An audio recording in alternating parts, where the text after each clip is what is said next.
ரொம்ப கம்மிப்பதம் வேணாம், கொஞ்சம் திக்காகி வரணும். இப்போ நான் கொஞ்சமாக வெனிலா எசன்ஸ் ஆட் பண்ணுறேன். ஏலக்காய் தூளும் ஆட் பண்ணுறேன், வெனிலா எசன்ஸும் ஆட் பண்ணுறேன். ரோஸ் மில்க் எசன்ஸ் இருந்தாலும் அதையும் ஆட் பண்ணிக்கோங்க, அந்த ஃப்ளேவரும் நல்லாயிருக்கும்.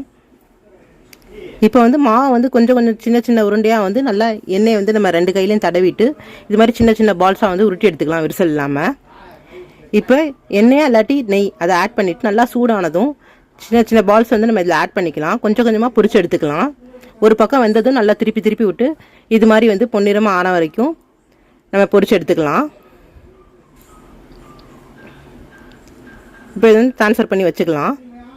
இப்போ சீரா நல்லா கொதிச்சிருச்சு, ஓரளவு நல்லா ரெடி ஆயிடுச்சு. இப்போ இதில் நம்ம குலோப் ஜாமுன் ஆட் பண்ணிட்டா சூப்பரான குலோப் ஜாமுன் தயாராகிடுச்சு. இது நல்லா ஊறி நெக்ஸ்ட் டே இல்லாட்டி சாயந்தரம் சாப்பிட்றதுக்கும் சூப்பராக இருக்கும். காலையில் செஞ்சிங்கன்னா ஈவினிங் சாப்பிட்றதுக்கு சூப்பராக இருக்கும். கண்டிப்பாக இது மாதிரி ட்ரை பண்ணி பாருங்கள்.